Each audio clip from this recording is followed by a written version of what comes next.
डिग्रस महाराष्ट्र से हूं। गुरुदेव, आपने हरियाली हरतालिका तीज के दिन फुलेरे का दर्शन करें ऐसा मार्गदर्शन किया। महाराष्ट्र में फुलेरा किस तरह से बनाया जाता है हम लोगों को स्मरण नहीं है। क्या उस फुलेरे का वर्णन आप हमें करेंगे? कैसी पत्ती लगाना चाहिए, कैसा फूल? हमको ये प्रश्न कल यहाँ से जाने के बाद आ चुका था सीहोर के ऑफिस में, और उसके बाद हमने पंडितों को कहा था कि एक फुलेरा तैयार कर रखें और उस फुलेरे का दर्शन सभी को लाइव कराएं, जिससे घर पर या मंदिर में आप शिव जी की जब आराधना करें तो उसके ऊपर फुलेरा बंधा होना चाहिए। जैसे ये शिवलिंग आपने बनाया बालू रेत का, मिट्टी का, जो शिवलिंग का निर्माण करा है, उस शिवलिंग का निर्माण करने के बाद में आपके मध्य में जब आप शिवलिंग बनाते हो घर के अंदर हॉल में या मंदिर में, तो ऊपर कोई कुंडी वगैरह लगी हो, पंखा लगा हो, उस पे से रस्सी बांध कर लेकर आकर इस फुलेरे को इस तरह से शिव जी के ऊपर लटकाया जाता है। इसको फुलेरा कहते हैं। ये भगवान शंकर का अखंड सौभाग्य देने का फुलेरा होता है, जिसको माता पार्वती जी, उमा, कात्यायनी देवियों ने इसका स्मरण किया। एक गोल होता है, गोल, चौकोर, तिरछा, जिस तरह से भी बनाना हो, पर शिव जी के ऊपर नीचे शंकर भगवान होते हैं। ये थोड़ा ऊंचा, जिससे पूजन भी आराम से हो जाए, इसको ऊंचाई की ओर लगाया जाता है, जिससे भगवान, जैसे अपन जलाधारी लगाते हैं, उसी तरह से इस फुलेरे को लगाया जाता है। तो इस फुलेरे में कहीं ना कहीं पत्तियों को भी लगाना चाहिए। माला के साथ में कोई आम की पत्ती हुई, अशोक की पत्तियां हुई, उसका भी स्मरण इसमें आता है महाराज, उसका भी स्मरण। जैसे भगवान देवाधिदेव महादेव का शिवलिंग का जब दर्शन हो गए सबको फुलेरा का, अरे जम के तो बोलो, हो गए ना? और जितने लोग आस्था पर सुन रहे हैं, जितने लोग फेसबुक यूट्यूब पर सुन रहे हैं,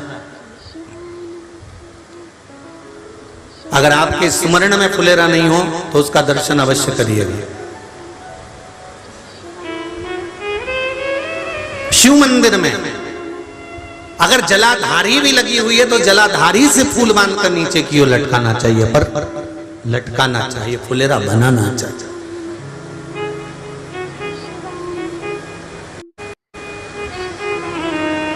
सात फल हैं फुलेरा। कितने फल हैं?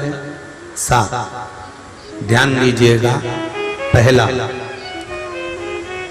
फुलेरा जो नारी व्रत करती आती है और व्रत कर्म उसका चलता रहता है, उस व्रत कर्म के अंतर्गत मान लो किसी कारणवश बीमारी में, कोई गमी के अंतर, कोई सूतक सावड़ के अंतर्गत अगर नारी पूजन नहीं कर पाती है, पूजन नहीं कर पाई और उसने केवल फुलेरे का दर्शन ही कर लिया, अपने पलंग पर पड़ी पड़ी भी फुलेरे का दर्शन कर लिया है, तो नारी को हरतालिका तीज के व्रत का फल प्राप्त हो जाता है।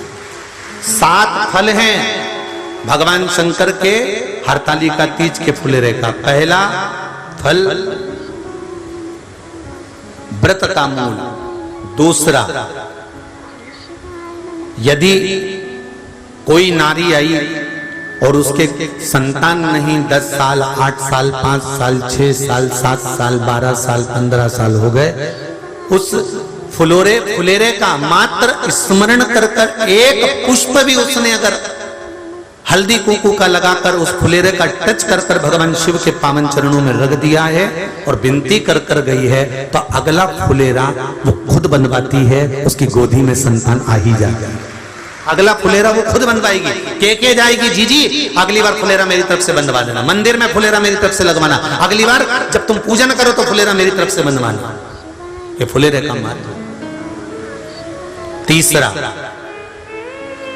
महाराज हम कोई दान, गौदान, हरतालिका तीज की किताब है आपके यहाँ, जो लोग पढ़ते होंगे हरतालिका तीज की किताब, उसमें लिखा है ब्राह्मण देव को ये दान देना है, ऐसा दान देना है। अब कोई गरीब है, कोई साधारण है, नहीं है किसी की कैपेसिटी, नहीं दे सकता, तो क्या होता है? तो कहा हम गौदान नहीं कर पाते, हम स्वर्णदान नहीं कर पाते, हम वस्त्रदान नहीं कर पाते, हम मुद्रा दान नहीं कर पाते, हम अन्नदान नहीं कर पाते, हम ये सारे दान अगर नहीं भी कर पाते हैं तो शिव महापुराण की कथा कहती है तीसरा फल फुलेरे का है कि मात्र फुलेरे का दर्शन स्पर्श कर लेने से सारे दानों का पुण्य फल प्राप्त हो जाता है। यह तीसरा फल फुलेरे। अब हरतालिका तीज का फुलेरे का चौथा महत्व है महाराज। चतुर्थ महत्व हरतालिका तीज के फुलेरे का है, जो कुंवारी कन्या हरतालिका व्रत करती है,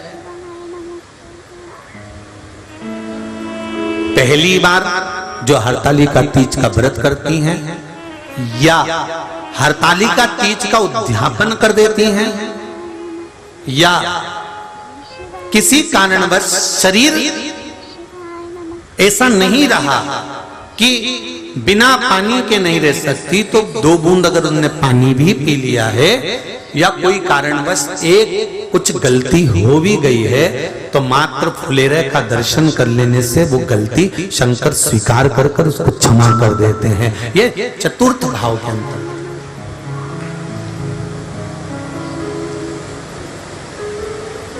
फुलेरे का अगला वर्णन करा गया महाराज शिव तत्व की ओर, शंकर भगवान की ओर।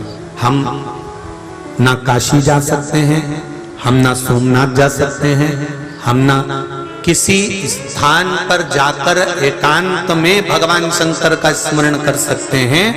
मान लो हमें एकांत में बैठकर शिव की भक्ति करना है, किसी मंदिर में किसी देवालय में जाकर भक्ति करना है, तो फुलेरे का मात्र दर्शन करने से, पूजन स्मरण करने से उस भक्ति का फल भी हमारे खाते में आ जाता है।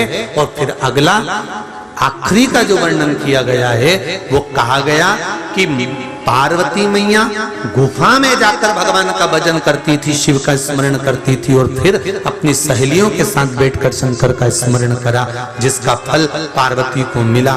तो कहा हम ना किसी गुफा में प्रवेश कर सकते हैं, ना हम किसी गुफा में या जंगल में जा सकते हैं।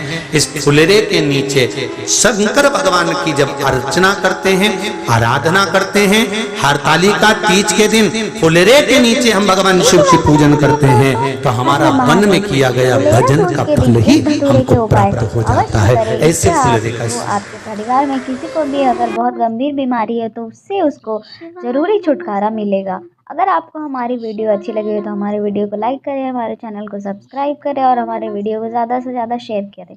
तब तक के लिए दोस्तों, श्री शिवाय नमस्तुभ्यम, हर हर महादेव। और प्रदीप मिश्रा महाराज द्वारा बताए गए उपायों को ज़रूर करें, इससे आपको आपकी ज़िंदगी में काफ़ी ज़्यादा अंतर देखने को मिलेगा और भगवान भोलेनाथ की कृपा, भगवान शंकर की कृपा आपको अवश्य प्राप्त होगी।